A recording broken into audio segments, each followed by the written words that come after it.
A febre dos cards nos anos 90, quando um pedaço de papel valia mais que dinheiro.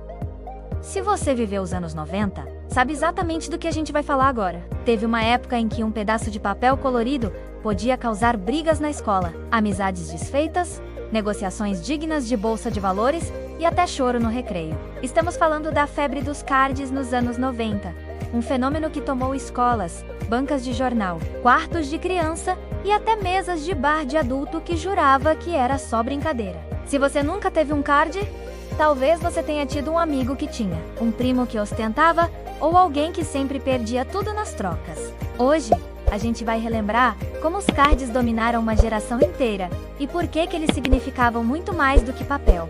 O começo de tudo, quando colecionar virou obsessão. Colecionar sempre existiu, mas nos anos 90, colecionar virou competição.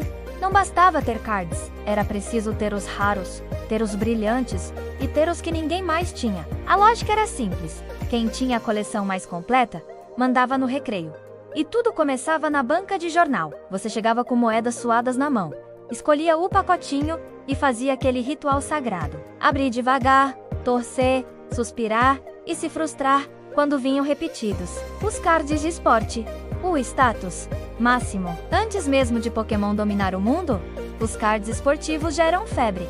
Futebol era rei. Cards de jogadores nacionais e internacionais viravam tesouro. Quem tinha Romário, Ronaldo, Bebeto ou craques internacionais virava automaticamente respeitado. Mas existia um nível acima: o card raro, o card brilhante e o card edição especial. Esses não eram cards, eram moeda de troca. Esse aqui não sai por menos de 3 normais e um repetido bom. Pokémon, o apocalipse do recreio. E então, o Pokémon chegou. Nada, absolutamente nada, se compara ao impacto dos cards de Pokémon nos anos 90. A escola virou um campo de batalha.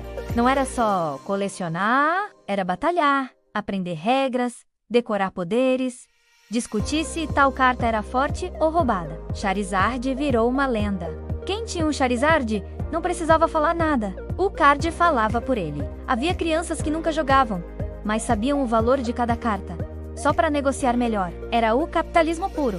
Trocas, trapaças e dramas infantis. Trocar cards era um evento social, mas também era um campo minado. Tinha o esperto, o ingênuo, o que se arrependia depois, o que voltava chorando. Minha mãe mandou pedir o card de volta. Essa frase causava pânico. E sempre tinha alguém que dobrava o card, guardava no bolso ou colava a fita. O valor caía na hora. Um card amassado era praticamente um insulto. Cards de desenhos, filmes e séries.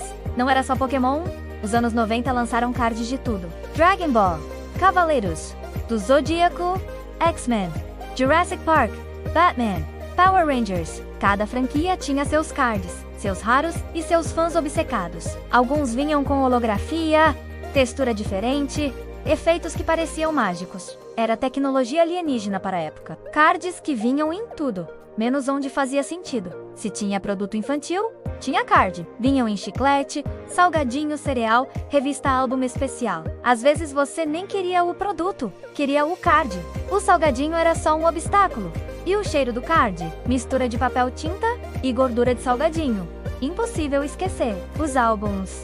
O sonho da completude. Ter cards soltos era legal, mas ter o álbum completo era outro nível. Completar um álbum significava status, orgulho, humilhação dos colegas. Você levava o álbum para a escola como quem leva um troféu. Falta só um. Essa frase era comum e mentirosa. Sempre faltava mais de um. Quando adultos entraram no jogo. O mais curioso é que os cards não ficaram só com crianças. Adultos começaram a colecionar, guardar, investir. Alguns diziam: isso vai valer dinheiro no futuro. Outros só queriam reviver a infância. Hoje, ironicamente, muitos daqueles cards realmente valem dinheiro. Quem guardou, ri por último. A queda, quando a febre começou a passar. Como toda febre, a dos cards também esfriou. Vieram videogames mais avançados, internet, novas modas. Os cards foram ficando guardados em caixas, gavetas, fundos de armário, mas nunca esquecidos. Por que a febre dos cards marcou tanto? Porque não era só sobre cards, era sobre socializar, negociar, competir, aprender a perder, aprender a ganhar. Era uma experiência coletiva. Hoje, tudo é digital. Mas nos anos 90, você precisava estar ali, cara a cara no recreio. A febre dos cards nos anos 90 foi mais do que uma moda. Foi uma fase em que papel tinha valor. A amizade passava por negociação e o recreio parecia Wall Street.